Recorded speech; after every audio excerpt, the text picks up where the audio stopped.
Hey y'all, welcome back to my channel. Greetings from the house, and I hope y'all are doing well out there. And I ended up retiring back in March of this year after a 15-year trucking career and became a tech school student and a service advisor. So, I would like to help you if you're in a similar phase. So, on this video, we're going to talk about the nature of the service advisor job and what it's like to work at a truck stop. Coming up.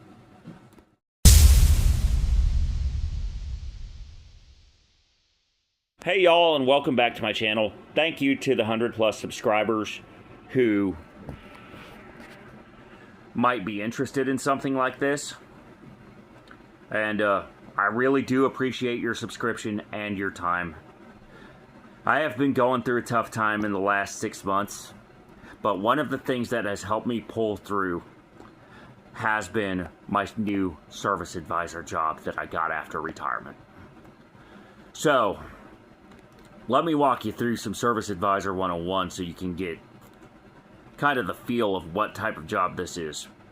This is a combination of a parts counter person, a guy that's paid to professionally answer the phone, kind of like a dispatcher, and a person who is also able to deal with a lot of the hassles that the drivers are going through when they are in their worst moments.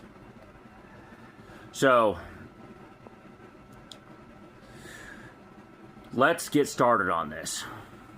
The first thing you need to know is that the pay is not going to be the greatest when you first get your foot in the door. But it oftentimes leads to a management role or a technician role that might be better suited to you.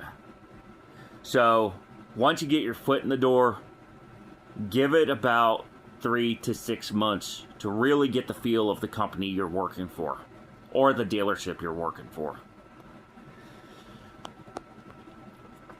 Some people like me will stay in that role for a while. Others may go on to other roles. It all depends on what you want out of the job. One of the biggest skills that you need to have is the ability to listen. And my school puts it this way: concern, cause, correction. In that order. When you're writing up work orders, getting parts, and trying to figure out what is going on with a truck, the driver is going to be your best source of information. And your second best source is going to be the company, who has all the maintenance records and information on their end. Including things like the age of the truck, what kind of engine it has, what kind of transmission, wheels and tires, etc. Oftentimes you'll be dealing with a dedicated maintenance or safety department. Sometimes you'll be dealing with the additional people, such as people who are ordering parts from dealerships, as well as your technicians. And your technicians are also a very valuable resource on this job. One thing to note about some of the service advisor jobs is that they may also have you cross-trained on things like inventory management. They may have you start technician training so that you can change tires and do light maintenance on vehicles that don't require somebody with high levels of certifications.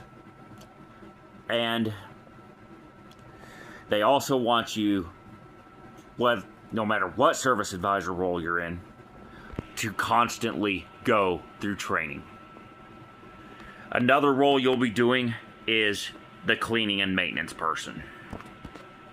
So, part of the job will involve you getting snacks for the technicians, perhaps cleaning the restrooms, cleaning the shop, and doing inventory.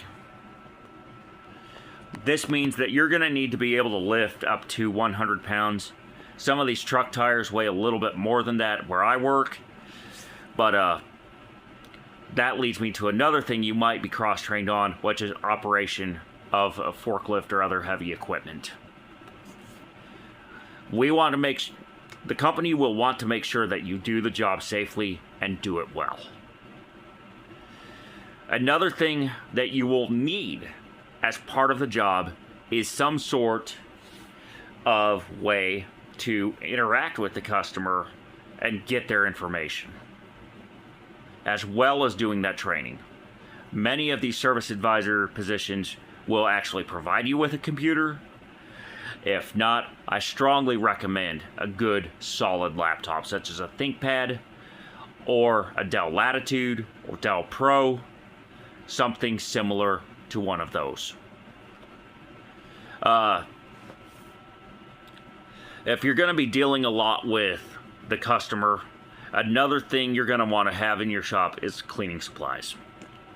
Now, some places will provide them.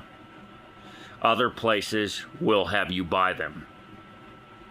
It all depends on where you're going to be doing the work. Now, a truck service advisor is kind of a step down from an auto dealership service advisor, but they do a similar role. The only difference is the type of customer you're dealing with, as well as the type of vehicle. In the case of a truck service advisor, we're dealing with motor coaches, high-end RVs, and tractor-trailer rigs, some of which can cost over $250,000. And in some cases, with the motor coaches especially, way over that. And there's a lot to get into with this role. And by the way, the truck stop chain I'm working at was featured on my Dirty Truck Stops episode a while ago. But now that I'm in that role, I am seeing the challenges they face with their older facilities and with the high need of maintenance at them. So if you're wanting to get into maintenance and repair of the, let's say, buildings, and you're kind of a DIYer, this would be a good skill to have as well. I appreciate your time, and I thank you for watching my channel. Until next time, let's make your best trip your next trip. Keep learning, keep thinking, keep on trucking, and I will gladly see you sometime down the road. Bye for now.